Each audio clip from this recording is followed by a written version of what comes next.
The vibration of change, that magical place where life shifts from struggle to ease, from stagnation to forward movement, from old ways of being to new ways of becoming. Yes, it can seem rather elusive to get there, but when you are in it, you feel it down to your very core, and it can positively affect everything in your life, from your relationships to your health and well-being, from your career path to your abundance, from the quality of your inner connection to the fullness of your self-expression. Here on the Christine Upchurch Show, we explore ways to get into that vibration of change with experts in the fields of consciousness, psychology, spirituality, health, healing, and science. Are you ready to step into your vibration of change? You might be watching live on my Facebook page, and my cat Indy has just decided to join us. She's welcoming you too. You might be on transformationtalkradio.com, or you might be listening after the fact on one of the dozens of podcasts that sends up on my YouTube channel. But wherever and whenever you're joining us from today, we're grateful to have you here, and you're going to have fun today because we've got a wonderful guest. He's been on before, and he's got some interesting things to say. But before I share who he is and introduce him, I want to say hello to the people behind the technology. Benny Mathers at KKNW. Good morning, Benny. Hi, Christine. Yes, you're in the wild, kingdom there still. Didn't want to be late for the show. No. And, it's 3 cats. It does make it a little crazy. But as long as we don't have cat fights, I'm good. I don't know. You want to shake up the show? I mean, we've already got an amazing guest. That's going to shake it up enough for everybody. Yeah, let's skip that. Okay. All right. Good idea. And hello, is that Jessica or is that Jacob over there at TTR? Surprise, it's Jessica today. Oh, great. Hello, Jessica. Thank you for doing what you do. And I'm really excited about our guest today because he's been on before. Okay, Indy, thank you. I know you're excited too. You want to be a part of this. Cats are very intuitive, and our guest today is really tuned in. We're having Mark Anthony join us again. He's known as a psychic explorer, and he's got a really interesting curriculum vitae, shall we say. His resume includes being an attorney and being a psychic medium who interacts with the spiritual realm. He's an author. He's been on major things like The Doctors, Gaia TV's Beyond Belief with George Noory. And he's been featured at conferences, including at universities. I love the way he's got that rationalist part of his brain and the intuitive, and he knows how to connect it. And he's got a new book out that I'm really excited about. It's called The Afterlife Frequency. And, here on the show, we talk about the vibration of change. Vibration has to do with frequency. Change relates to frequency. Healing relates to frequency. And as we're going to learn, connecting with the spiritual realm relates to frequency too. I'd like to welcome our guest today, Mark Anthony. Hi, Mark. Thank you, Christine, for having me on the show. It's great to be back. And to all the KKNW and Transformation Talk Network crew and audience, thank you for tuning in. It's funny because my cat has decided to be in the midst of it. And I really do feel like animals are very connected. And so, my cat Indy has decided that she wants to connect with you because you're connected. And first of all, I want to congratulate you on all your success, including, you've got a show as well. And you get to appear on all sorts of shows, many of them much bigger than my modest show. But I'm just kind of curious about why you went to that next level and wrote this next book about frequency. Yeah, well, growing up with these abilities and having parents that were psychic mediums, my dad was a Navy SEAL and a NASA engineer. And I remember him talking to me when I was about 8, and we were talking about space, because I was always interested in what he did with the space program. And he told me that a mystery is just a question for which we do not yet have the answer. And that really stuck with me. So I've always wanted to know, when it comes to spirit communication, the afterlife, near-death experiences, shared death experiences, deathbed visions, how does this happen? Why does this happen? And where does this happen? And that started the ball rolling. And if you'll indulge me just for a little bit,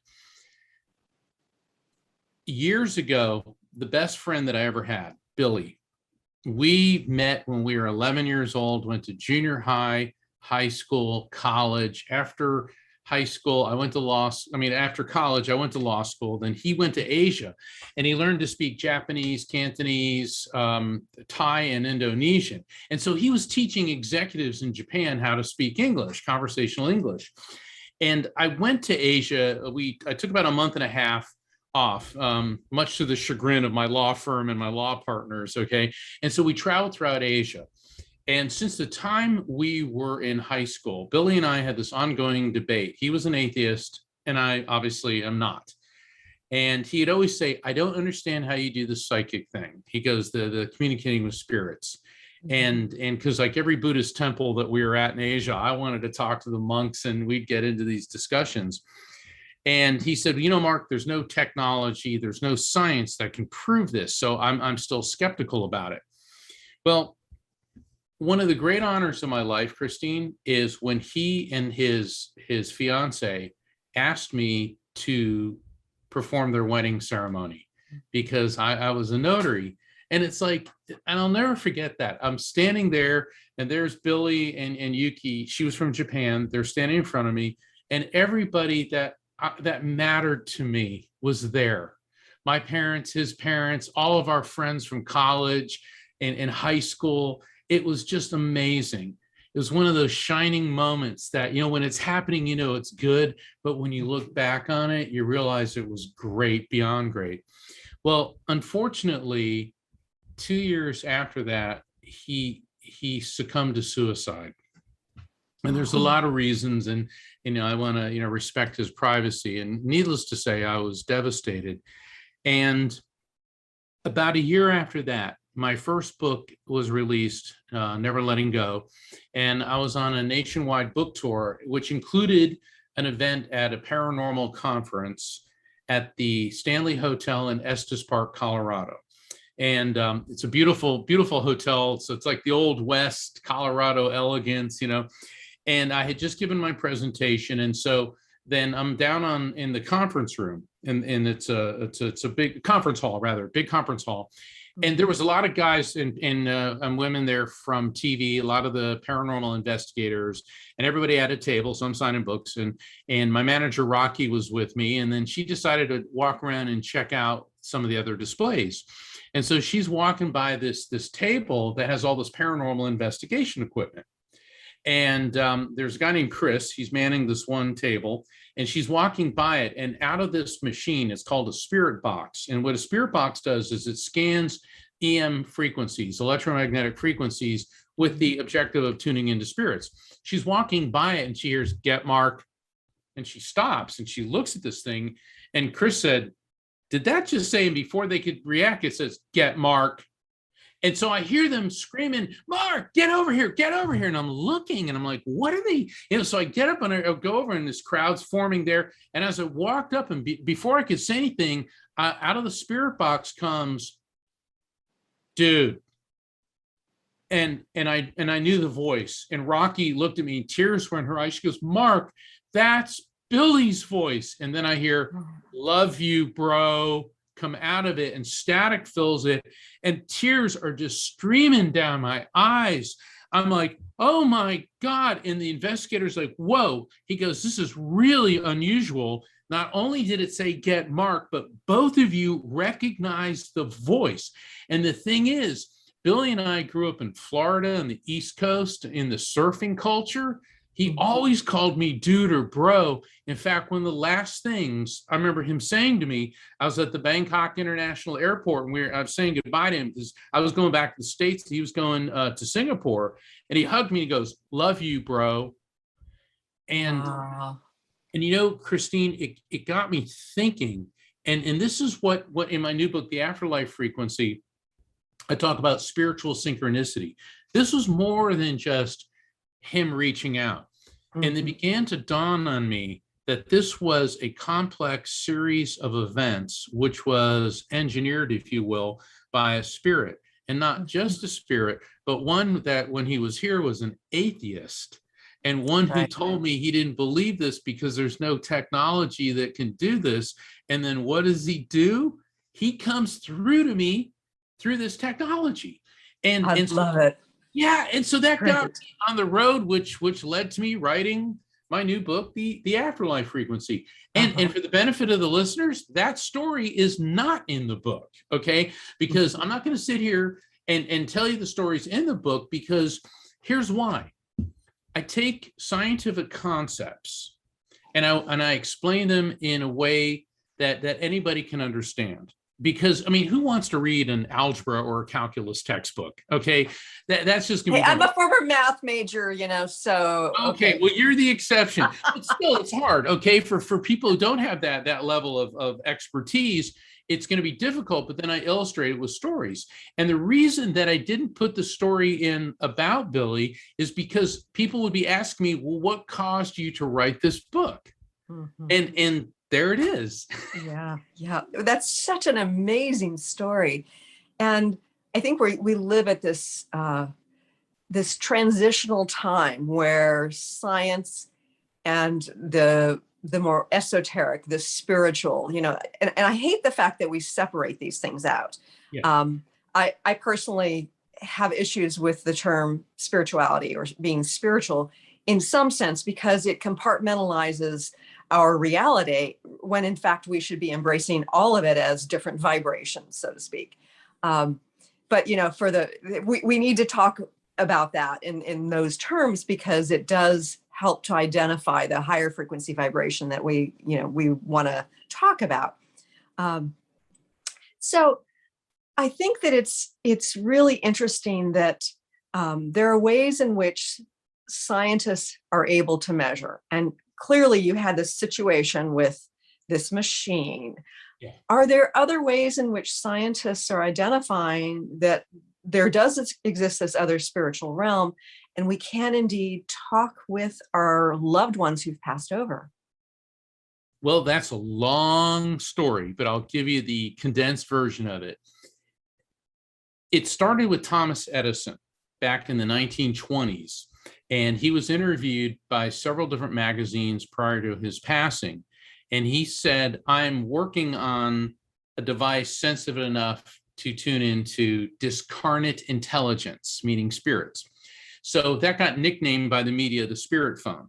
Well, then, Edison passed, he died, and he wasn't able to complete his work. And so since that time, there have been a number of devices which, like the spirit box, and there's EVP, electronic voice phenomenon, there's infrared scanners, there's ultraviolet scanners that are used in paranormal investigation, aka ghost hunting. I prefer the term paranormal investigation. And they scan the electromagnetic frequency looking for anomalies and to pick up on voices. And the scientist who wrote the foreword for my book, Dr. Gary Schwartz, who's the head of psychology, parapsychology, physics, surgery at the University of Arizona. Yeah, whom I know personally, by the way. Yeah, I've been part of his research, yes. Okay, yeah, me too. And he's just awesome. And he is currently working on the soul phone. And the soul phone technology is designed to tune in to the other side. Now, I'm on the board of directors of the soul phone project, and Great. I'm not at liberty to disclose what I have seen in his laboratory, but all I can say is OMG. Okay. And I think that within a few years, maybe even sooner, there very well may be devices which we can tune into the other side. But until then, the technology already exists, and it's us. We are the biotechnology for spirit communication. I love that. That is so exciting. Yeah, Gary Schwartz is amazing, University of Arizona. And, he's written several books sort of in this paranormal exploration, including the GOD experiments, which was an interesting book. And that's so exciting that there may be a device or an approach that utilizes our device because we are amazing creations. Sure. Um, Well, people say, well, oh, this is pseudoscience. You can't do this, blah, blah, blah. All right. Let's go back to 1920. Try to explain to somebody a microwave oven. All right. The small box that you put in a glass of water or something, and you press a button in, voila, the water's boiling in a minute, or the food's heated up, or you're cooking things, yet it doesn't project ambient heat. yes. Right. That would be, and explaining that, well, you're actually using a form of electromagnetic radiation, which are microwaves, which are rapidly stimulating the water molecules of what's inside, and by them decomposing, it produces heat. Therefore, it cooks. People would look at you like you had four heads. Okay, Right. they'd be like, that's impossible.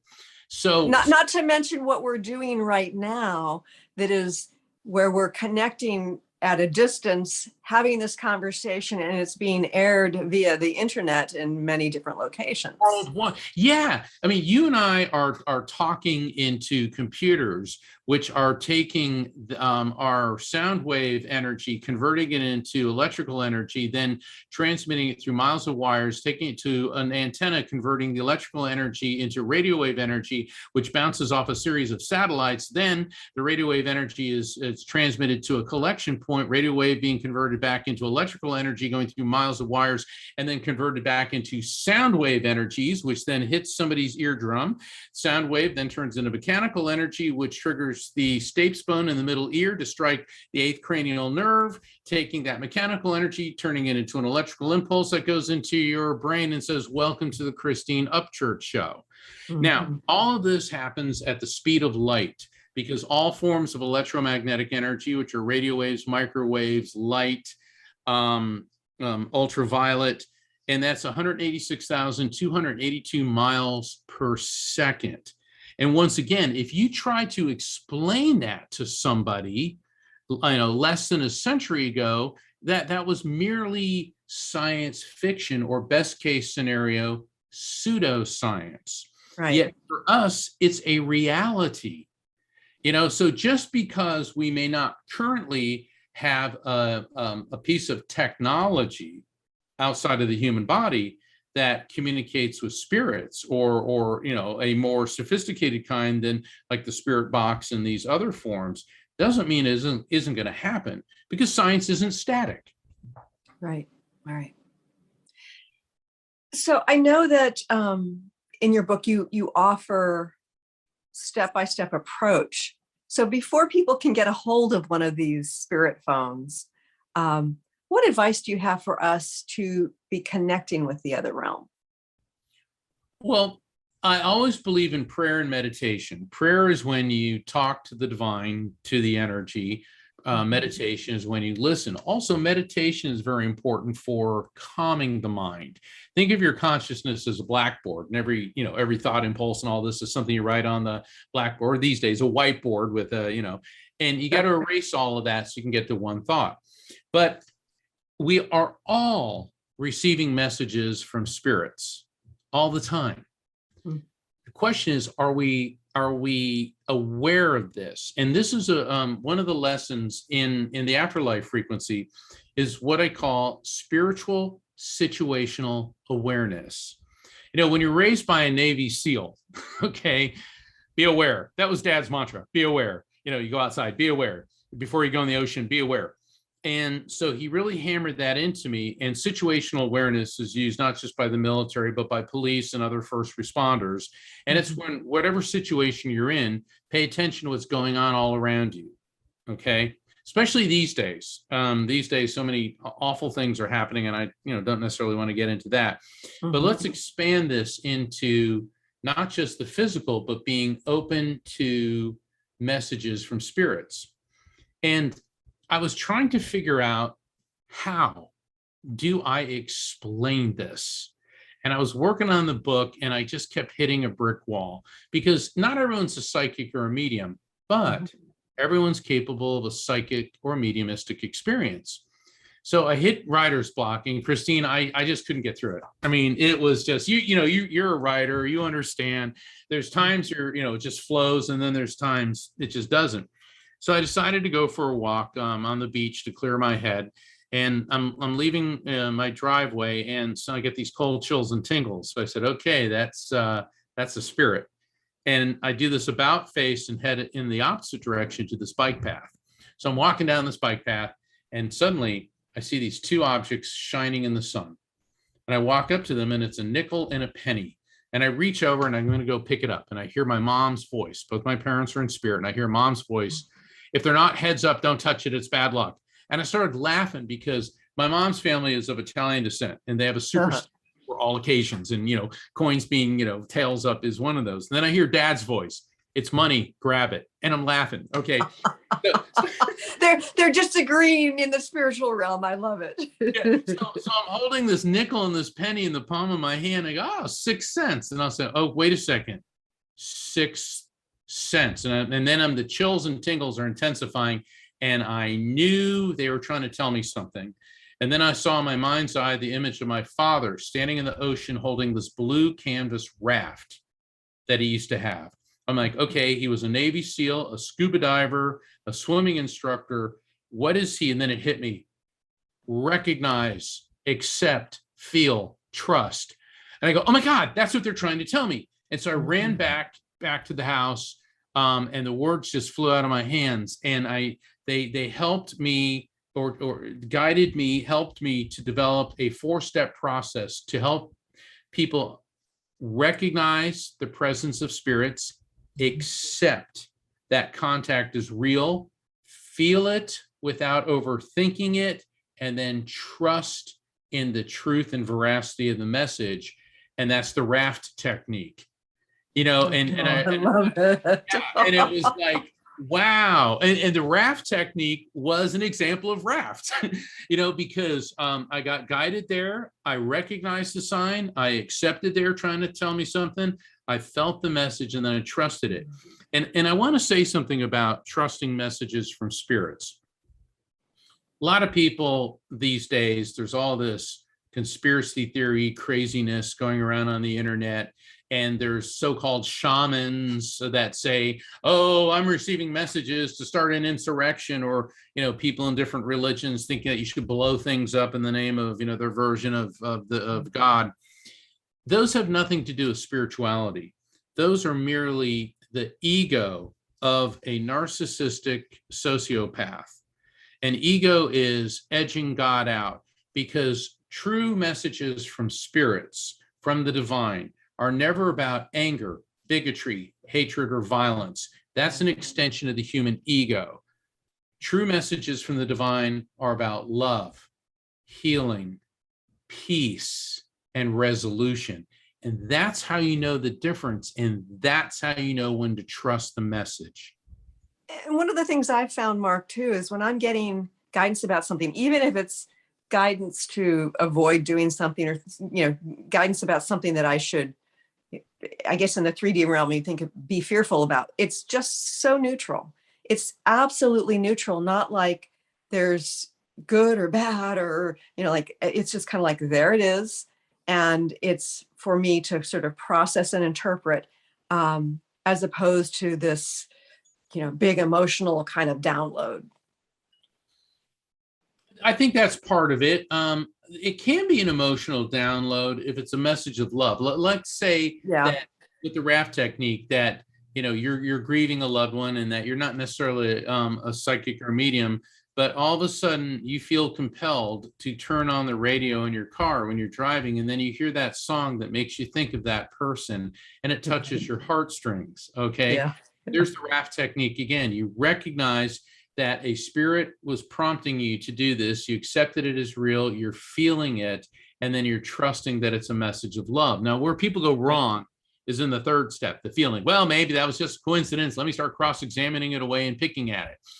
And that's what I explain. And I show people how to overcome that in the book, The Afterlife Frequency. Mm-hmm. It's funny because years ago, somebody who'd served as a publicist for me He died suddenly of a heart attack at age 59. The last thing he posted on Facebook was, "You can't always get what you want." And then identified as a quote from the Rolling Stones. Yeah.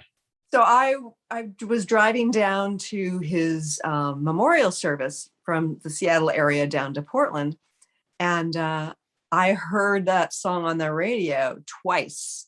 And I knew that it's kind of like, yeah, I hear you, Ira. I hear you. Yeah, there he is, and you're still fine. See, Yeah. Christine, you naturally, because you're you, okay, you naturally employed Raft, because people like you that are well versed and connected with the spirituality, you do that naturally. And the reason that this 4-step process was delivered to me is to help people that don't have that background in that experience. Because the thing is, God talks to us all the time. Spirits communicate with us all the time. This isn't some isolated thing. God didn't stop talking to us 2,000 years ago and close it. Only this book, or this other book, or this book. Right. Okay. There's a constant contact with the afterlife frequency, the higher vibration, and everybody can and should benefit from it. So, Mark, one of my questions for you is this process of discerning, not just about whether something or someone is from the other side giving us a message, but are there times when it's not in our best interest to listen to that being on the other side? Never. Because once again, true messages from the divine, true messages from spirit are about love, healing, and resolution. Mm-hmm. And they're uplifting. If you start thinking as spirit's telling you to be angry, to be violent, to be vengeful, to do something harmful, then that isn't a message from a spirit. That is coming from your own ego, which is edging God out. There's a difference between the brain and our mind or our soul. The brain is essentially a hard drive that hosts the electromagnetic soul, which is a term that I introduce in the Afterlife frequency to describe what we really are, is pure consciousness, which is electromagnetic energy, and henceforth the electromagnetic soul. And in the explanation of what this is and how I developed this, I go into much greater detail in the book. But the thing is, think of your brain like a computer hard drive. And when the hard drive crashes, meaning when we die, the programs, the who and what we are on that hard drive do not disintegrate. They get uploaded, transferred, if you will, to a higher vibrational frequency, which is the afterlife frequency. And you talking about us being electromagnetic beings, that's been measured in various ways, correct? It has. Albert Einstein was the first person to say this. He said, matter is energy. Energy is light is energy. Matter is energy. We're all light beings. We're all energetic beings. And we know that the brain has an electrical field. We know that the heart has an electrical field. We know that our nervous system operates on electrical impulses. Mm-hmm. And now scientists, the first discovery was in the 1920s. I think it was Alexander Maberov, no, it was Lebedev. And Alexander Maberov is a more recent Russian biophysicist. And this has been confirmed by other biophysicists, including at the Massachusetts Institute of Technology, that on a cellular level, our cells, our individual cells, create flashes of light.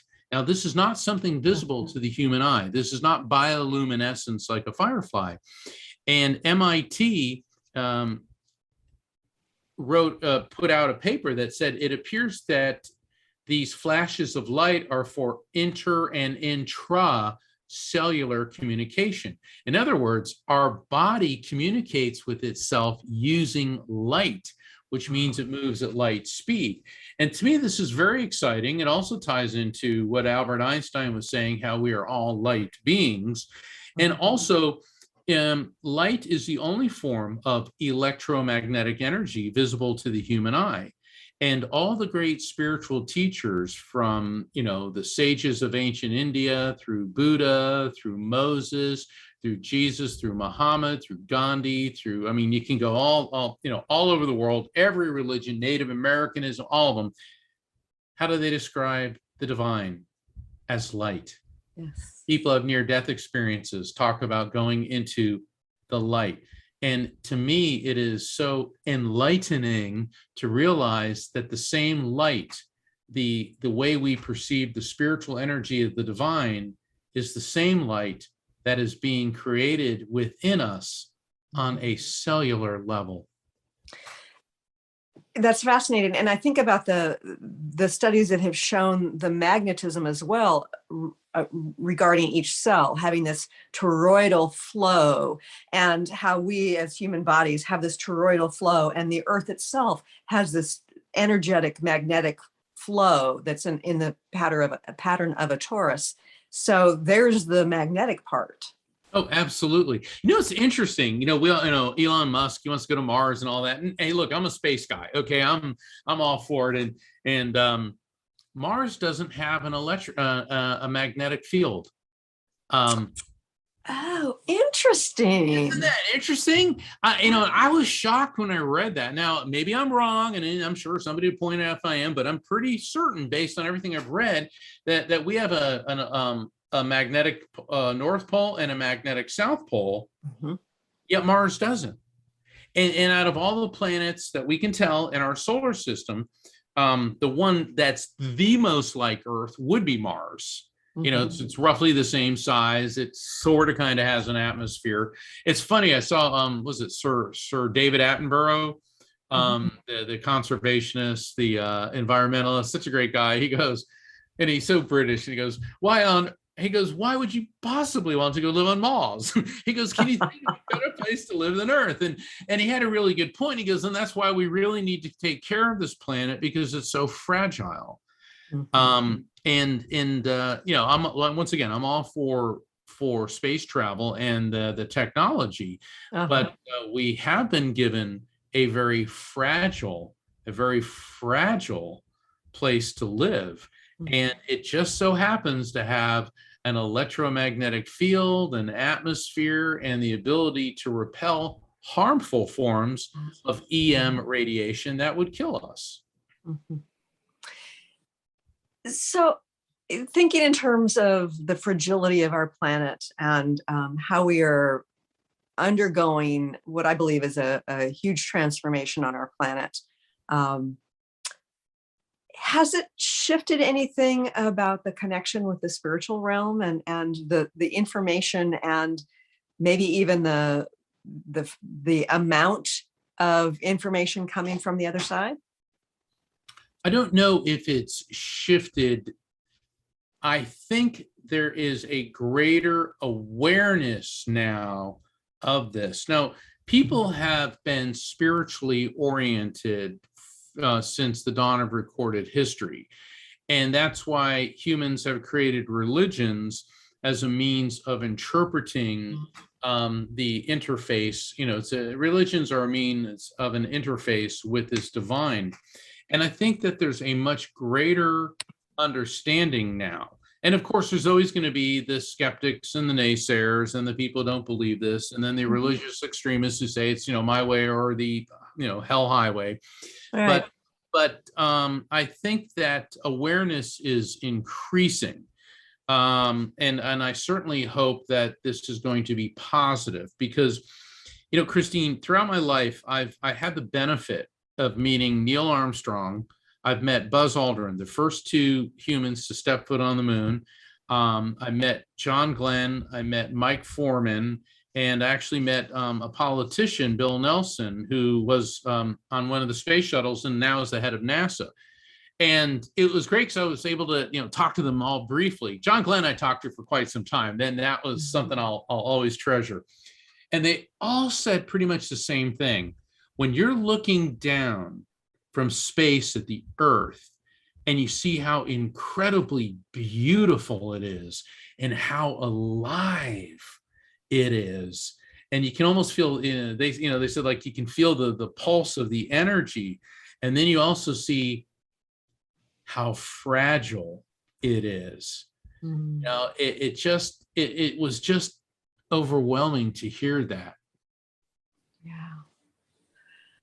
So when you do sessions with people, what is your approach? Is it just raft, or Well, do you?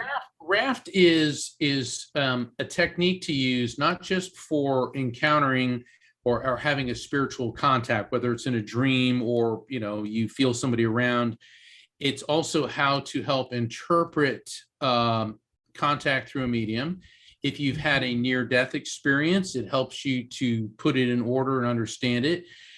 Deathbed visions, when somebody is dying and that person starts talking about seeing their loved ones in spirit, and people around them begin to see that as well. So it goes from a DBV, deathbed vision, to an SDE, a shared death experience. And this is much more common than is widely known, and being much more documented now. The raft technique is the approach to helping understand all of that. What I do when I do readings for people, and if people are interested in scheduling a reading with me, please visit my website, which is afterlifefrequency.com, just like the book, The Afterlife Frequency. I spend about 10 minutes or so explaining my process so that they're aware of it. And then I open up my brain to higher frequencies, and I'll see things, hear things, feel things, know things. So what happens is spirits, which are pure electromagnetic energy, are sending an electromagnetic impulse to me, and that goes into my brain, which then converts it into recognizable concepts based on my memories, feelings, and cultural associations. So then I'll explain what's happening with me. And what I always tell people is my interpretation of something is more important than yours. Like the other night, I was doing a spirit communication event online through brightlive.com. And I was doing a reading for this woman, and it was her I think it was her father's spirit came through and kept saying Pepsi, Pepsi, Pepsi, Pepsi. And she said, well, I drink Diet Coke all the time. I go, no, that's not it. I keep hearing Pepsi, Pepsi, Pepsi, Pepsi. And she said, wait a second. My son has a dog that he wanted to name Pepsi, but we wouldn't let him, so he named it Poppy. And I'm like, bingo. Oh, I love it. So you talked about taking the frequency that is present and interpreting it through your brain. So what's your perspective on the brain's function with consciousness? Well, the brain is the host of the consciousness, whereas the electromagnetic soul, our consciousness, is an eternal living being. And it appears, and I've done over 15,000 readings, which means I've connected with something like 100,000 plus spirits. Because in a reading, in a one-on-one reading particularly, you're going to get more than one person coming through. And interesting. Yeah. And look at it this way. Think of your body like, think of your body like a bottle. Okay. And the brain is the cork in the bottle. And your spirit is this eternal being, but we are here in the material world to experience things on a finite level. That's why our brain is only capable of perceiving finite things and is incapable of truly grasping infinity. I mean, if you think about always was, always will be, forever, going on into eternity, your brain really, and it's real frustrating when you try to do that, because it appears that we come into this incarnation to experience things that we can't when you're infinite. Spirits are pure energy. They don't get tired, old, sick, or die. All right, they move at the speed of light. They're patched in this vast data network, which I call the collective consciousness. Yet we come into this incarnation to experience things that we can't there. And the brain is the arbiter between a finite material world possession and an infinite perception, a finite perception to an infinite perception when we revert back to a purely energetic state.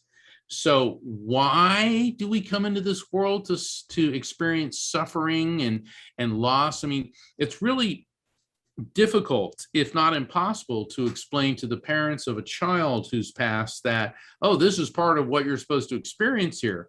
And by saying that, I don't mean to be disrespectful or flippant at all. But everything has a reason why it happens. And there is a reason why we go through this finite incarnation.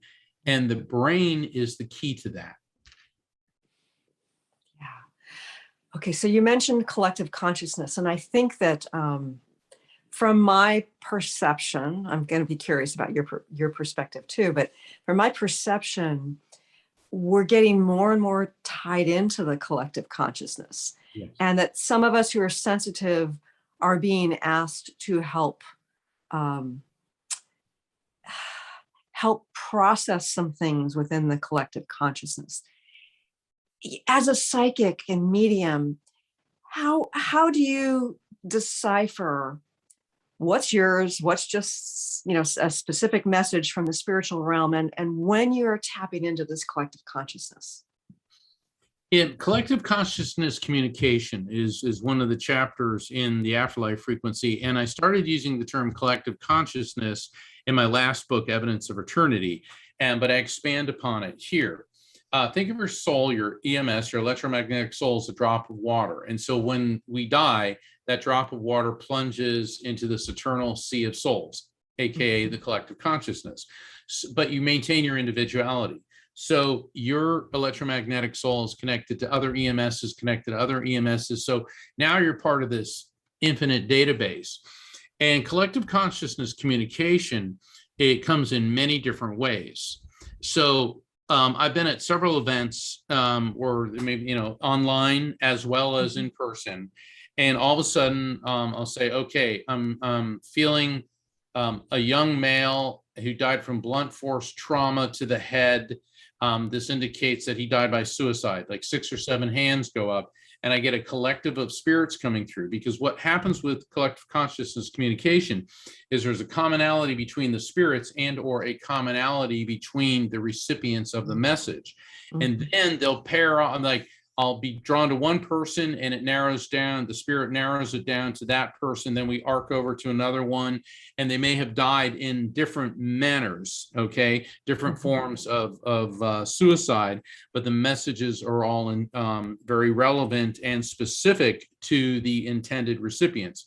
Then, and I just want to interject it. To me, that makes perfect sense, because if you talk about the frequency of suicide, that even though the suicides may have been performed in a different way for different reasons, it must have some of the same similarity of that vibration. Yeah, absolutely, Christine. It's very good. It does.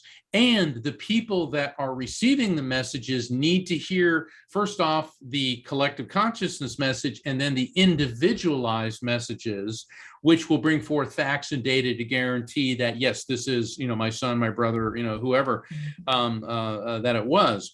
Then there may be, let's say I do a reading, let's say I'm doing a reading on you, and you're in an audience of 100 people. And yes, the reading makes sense to you, but then 15 other people, it touches their heartstrings. I mean, like, more than just, oh, that was nice. It really resonates with them. That's another form of collective consciousness communication. Spirits know my finite human brain can't handle this tremendous amount of information. So they send a main message, and then encrypted on that are several other messages, which then resonate with multiple recipients. People say, well, that sounds like hocus pocus. Yeah, well, look at what the military does. The Pentagon sends a message to Camp Pendleton, yet piggybacked on top of that message are several encrypted and encoded messages. So if human technology does this, spirits do this as well. And so anyway, I'm just scratching the surface of the discussion on collective consciousness communication.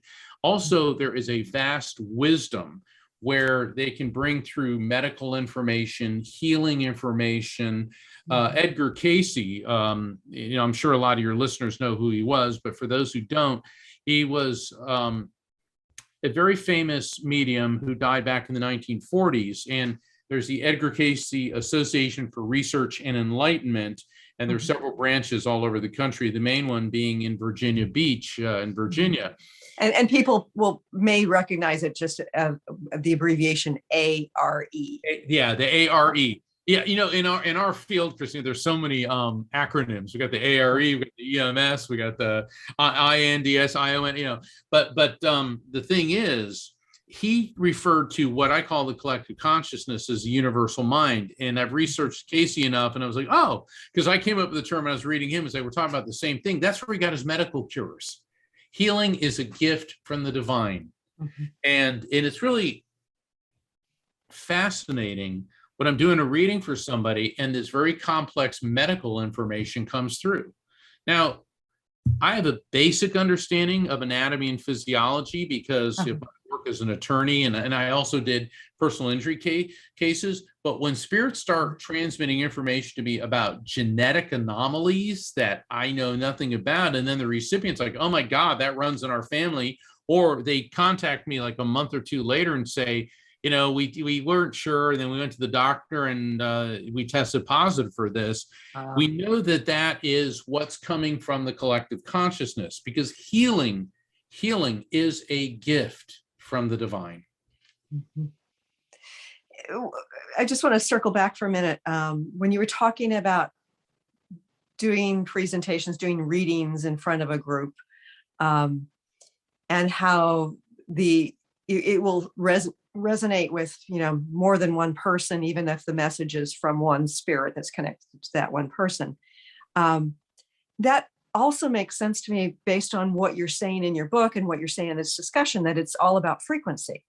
Right. Because one of the things I've noticed when I do an Akashic record reading, that it's not just about the information that is transferred that makes the change. There's this vibrational awareness and this vibrational shift based on that kind of that resonance, that interaction of frequency that allows a person to understand something more deeply, to move through something more profoundly. And so I think that's really cool that whether these gatherings are on Zoom or in person, that it has that effect. So it makes perfect sense to me. Yeah, and by tapping into the Akashic records, you're interfacing with the collective consciousness. Yeah. I mean, we put different terms on it, but we're talking the same thing. And sure. And I think it's fascinating because there's this vast amount of wisdom.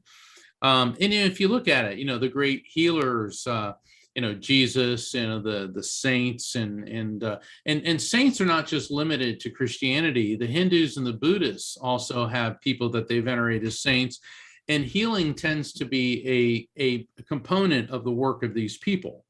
Mm-hmm. So that's why I always say that true messages from the divine power that we call God, true messages from the afterlife frequency, are about love, healing, and peace and resolution. So I think about those on the other side who are helping us to transform, to heal, to evolve. So when you've interacted with those from the other side, are they saying that they have a role, they have a purpose, just like when we're in human form, we may feel like we're on a mission or serve some purpose for growth? Yeah, they do. And, because I was wondering, like, what do you guys do? What do you do? And, you get the answer, you can't even begin to understand. I'm like, oh, come on, you got to, come on, try me, and really, we can't really begin to understand. But the thing is, everybody, both on this side and the other side, has a part to play. And when you're a spirit, you're able to act in an advisory, a guidance, a healing capacity. But the thing is, spirits aren't here to control us. Mm-hmm. Okay, they're not here to tell us what to do. They can guide us. Ultimately, what we do with our lives is our decision, because free will is a gift. And what we do with that free will, now that seems to tie into why are we here in this incarnation. One of the I think the worst thing that all of us deal with is the death of a loved one. It's crushing. Absolutely. Yeah, it's just, it pulls the rug right out from under you, and there's nothing we can do about it. Right. But what we can do is adjust how we react to it. And, as an attorney and as a medium, I've seen a lot of people, their lives ruined by grief. They turn to self-medicating, drugs, alcohol, impulsive behaviors, violence, and their grief leads them to inflict criminal type behaviors, which then inflict grief on someone else. Take someone who is behind the wheel, drunk driving, and they kill somebody. Did that person mean that day to get super drunk and go kill somebody? Probably not. But why does that person drink to that form of excess? Many times I've found in my work as a medium and as an attorney, when we examine that, they're coping with grief, maybe from childhood, unresolved grief or something else. So their grief led to crime, which leads to grief. And that's why it's so important to realize that you do have control over how you respond to things. And I've seen so many people, like organizations like Helping Parents Heal. All right, people absolutely crushed, understandably, totally understandably so, by the death of a child. But what they do is it now leads them on a spiritual path of understanding, to be more compassionate, to reach out and act as a support group for other parents who've lost children. And so instead of becoming drug addicts and alcoholics, they are shifting that into, by helping others, they're actually also helping themselves. Yeah.